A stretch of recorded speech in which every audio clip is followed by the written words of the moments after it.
Alright guys, how's it going? Won't lie, I didn't really have a video for you this week, so I decided I'm going to start a little series called Shed Stories. We'll probably do them with hunting stories coming up this fall when we slow down a little bit for fire season too. I've been trying to get out and do some fishing, just haven't really had a lot of time, and it's real hard to line up with Garrett. He's working in a different district now, and we did finally get the same days off, so it's been hard to get out and get some filming done. But anyway, we got Ashton here. You guys know him from the video of finding Brad Pitt, and we're just going to basically sit down and BS about some sheds he's found and tell us some stories. Just basically let us know how he got into it, why he likes it. You know, we all have our different reasons, and we got a whole nice pile of sheds over here too we're going to go through. So I guess we'll start off. How'd you get started shed hunting? In an orchard. In an orchard? Yep, in an orchard. Nice. Went, started watching deer, and then found out they lose their horns. And so I started shed hunting. My first horn was about a 5-inch 2-point. Nice. And I ended up giving it to my nephew, and he lost it, so that sucks. That sucks. You don't have your first one. Don't have my first one, but that's all right. Nice. And how old were you when you found that one? 9th grade, like 15. 14, right there somewhere. Nice. So. Heck yeah. Was it a total accident you found it, or was it? No, I went looking. You're actually looking. Yeah. So, I kind of actually just shed hunted that same orchard and nowhere else for like 3 years. Nice. All right. So what do we got right here? This is my first set, but I didn't find both sides. Somebody else found one. Yes. Nice. But I was with him, so. So that counts. But you found the first one, I found right? the first one. So that's what matters. Yep.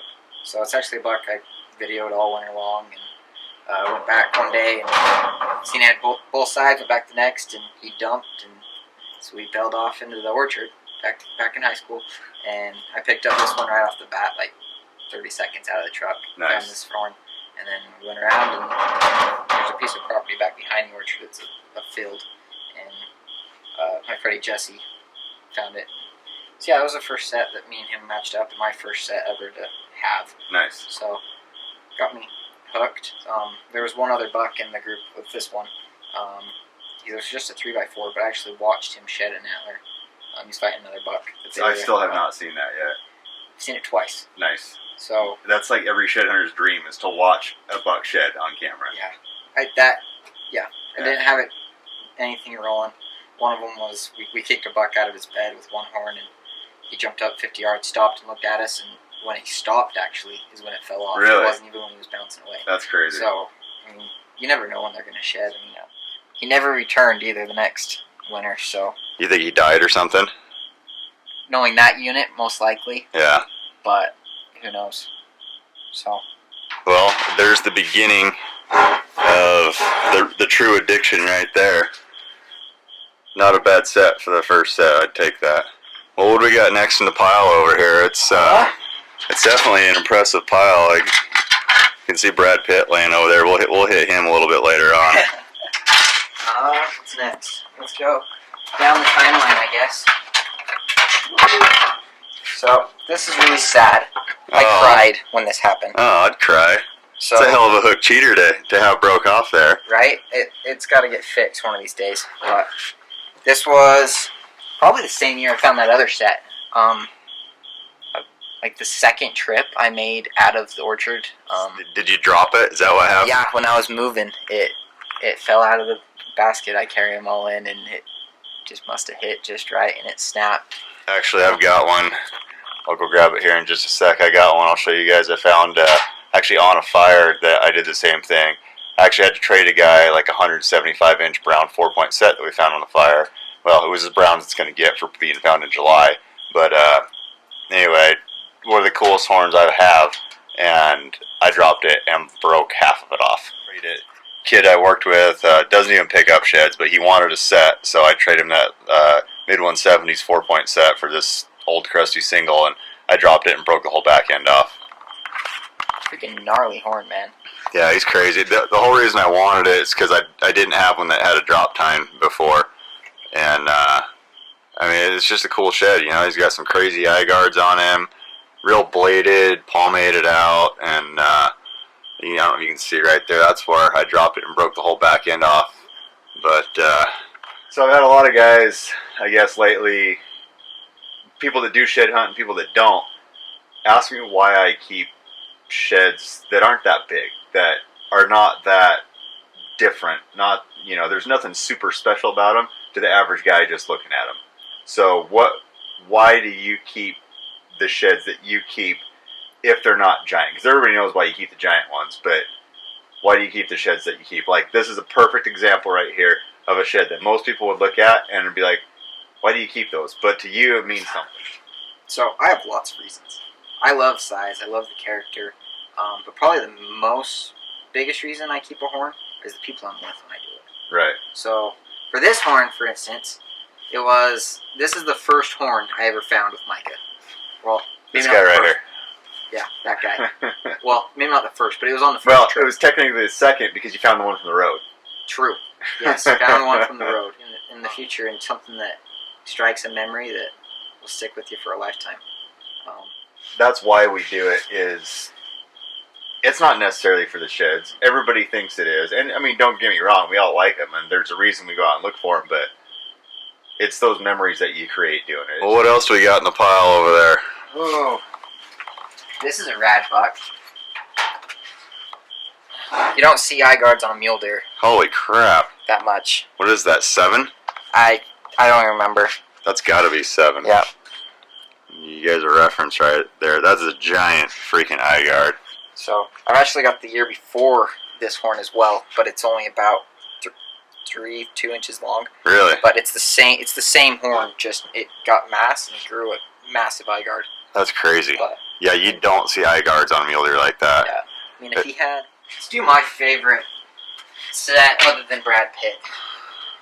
And it's just a chunky 3-point. Oh, yeah, I remember this one. This is one of the coolest freaking sheds I've ever seen. I found this, like, right before I started going out with you. But, I mean, it's got mass like a freaking elk horn. Now, that's from down here, right? Yes. Yeah, that is a freaking rad buck. That's... I mean, he's got points galore with his eye guards. Yeah, he's got more effing crap going on down there. He's probably got, 1, 2, 3, 4, maybe 5. He's probably got 12, 13 inches of eye guard score. Yep. Ridiculous. And then mass for days. I mean, carries it. You just don't get that around here either. Oh. And he's got a rad little boxy 3-point frame, too. Yeah. My favorite buck right there. Forked in the back, mass. And they're brown. And they're brown. All he needs is some height, and he'd be like the coolest buck in the world, too. Yeah, that thing is freaking rad. Yeah, that's one of the few forked in the back bucks that I like. If you guys know me very well, the guys that do, I don't like 3-points that fork in the back. I hate them.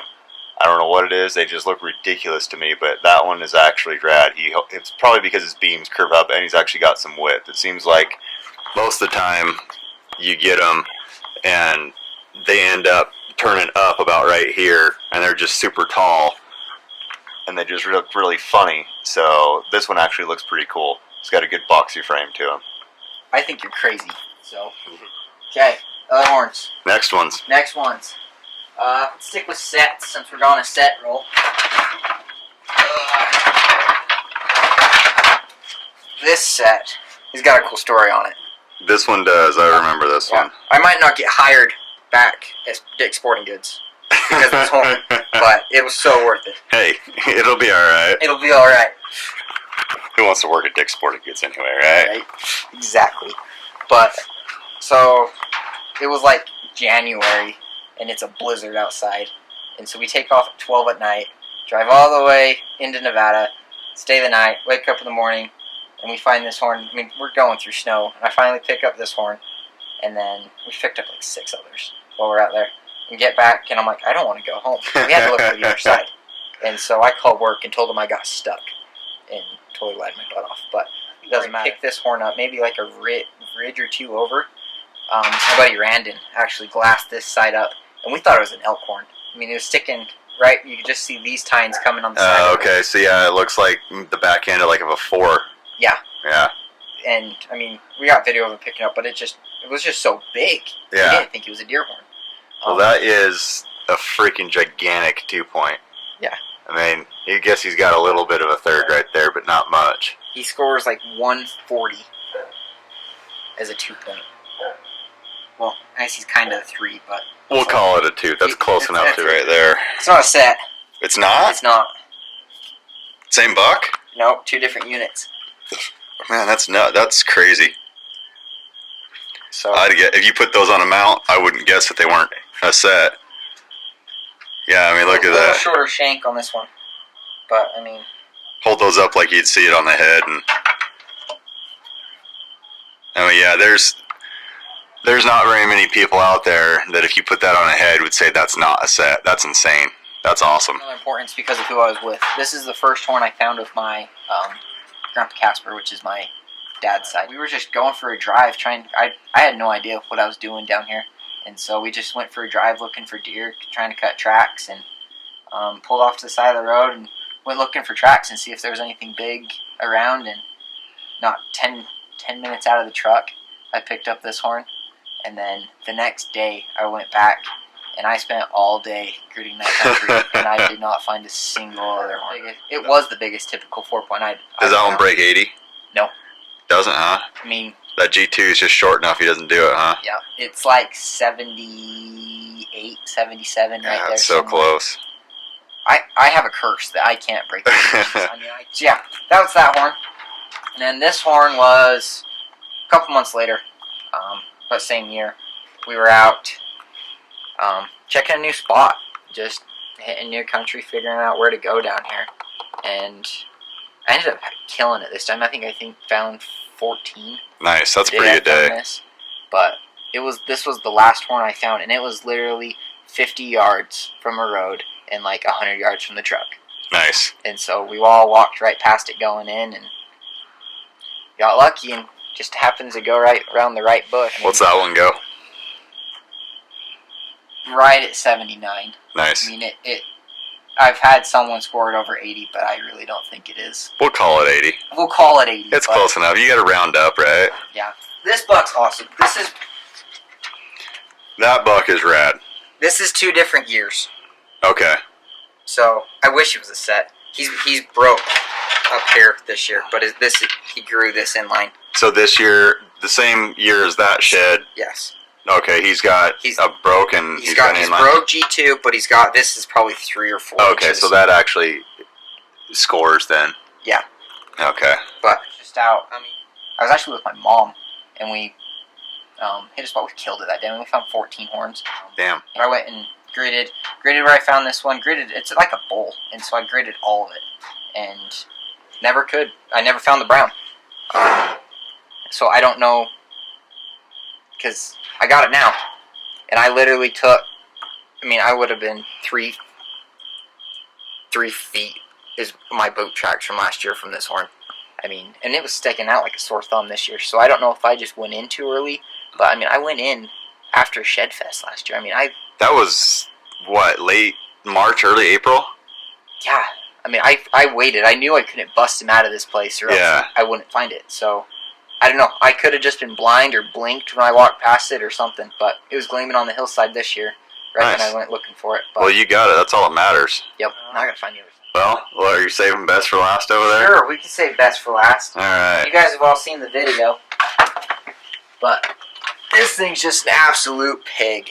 I mean, giant freaking eye guards, incredible mass, huge beams, giant 4. I would say weak on the back end, but that's not weak. It's just weak compared to the rest of him. I don't know. This day, I mean, it's great to find 200-inch set, but I did it with my best friend Jesse, and that just makes the day that much more memorable, and getting it all on video. You guys haven't seen all the video. Yeah. I mean, I screamed like a little girl, and I had to cut a lot to save the spot where it was at, but yeah, it's the full video. Maybe once this buck is killed and we've got the other sets off of him, then I'll release the full video of Ashton screaming like a little girl. It's kind of cool. It was emotional for me. I mean, I've walked a lot of miles in my day looking for something, even to break 80. I mean, I've been trying to break 80 for 6 years, and actually finally getting it done. So how did the day break down? Like, how did you guys end up out in that area? How long did you walk before you found it? How incredibly excited were you? Did you know it was as big as it was when you found it, or did you just know that it was a good shed? And did you think the other side was going to be that close? That's the important question. I wanted to hit the strip this year, so I called Micah and tried to get him to go shed hunting with us. I don't remember what we were doing. Oh, you were going down with Eric. Oh, okay, yeah, that's right. That weekend you were with Eric Chesler, and one was close, one was far, one was medium, and we just said we were going to get away from the people, so we went where we thought would be away from people, and yeah, we just started hiking. I mean, the general area where he found Fabio, and so we knew that there was possible a big typical in the area.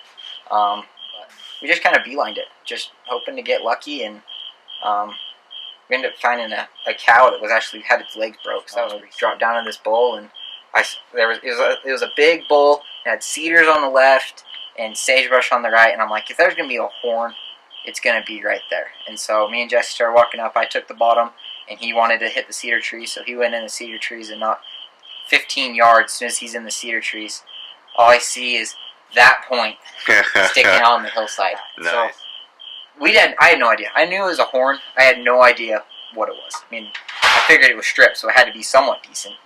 But then again, I found a spike on the strip, so that goes to show that not every horn you find on the strips. Over there, he actually ran and actually dropped his cell phone when he was running over to me. We had no idea until after I picked up the horns. But come up, and as soon as you could see this horn, not 10 feet to the right of it, the other side was laying there. I mean, I was probably 5 feet from it when we finally spotted it. But I mean, yeah, this is a speechless buck. But anyways, as soon as you walk up and you see that tines down in the dirt, that thing is just ridiculous. I thought he was 220. I mean, 220 is typical, and all we could think was that it was Fabio. I mean, we knew that there was a giant typical in the area, at least have been 8 years ago. You don't see typicals like that, and so to think, I mean, I first figured he was digressing and got huge mass, and just, I mean, he's freaking huge. He's like, if it's not Fabio, it's got to be Brad Pitt or something. So that's how he got his name. It's from some smart-ass comment. Well, that's even better. Just the name's got to come from wherever the name comes from. It doesn't matter. It doesn't even have to match. It just has to come from something cool from the story and from the experience. And that's what's awesome, is that the name came from the experience. It has nothing to do with the buck, you know. Straight out of instinct of what to say. So Brad Pitt was destined to be this buck's name. But I mean, yeah, greatest day ever shed hunting. I mean, biggest typical I'll ever find in my life, unless we find his browns this year, and we will. I hope so. We're gonna find them. Well, guys, hope you enjoyed that. Like I said, I didn't really have much of a video for anybody this week. I've been real busy with work and family stuff and doing some other things. But anyway, let me know what you guys think. If you enjoyed listening to some of these stories, I know when we get out and we're all out in the field, out camping and whatnot, looking for sheds, hunting, whatever, we always bring up shed stories. And I just thought it'd be nice to sit down with some friends and just share with you guys the stories and the memories and the enjoyment we get out of getting out in the field all the time. Let me know what you guys think, and we'll do another one with a couple other guys. I got plenty of friends that shed hunt, and some of them I'm sure you guys have never heard of, and you still might not. I don't know. Some of them are a little camera shy, but hopefully I'll get to introduce you to them. Anyway, thanks for watching.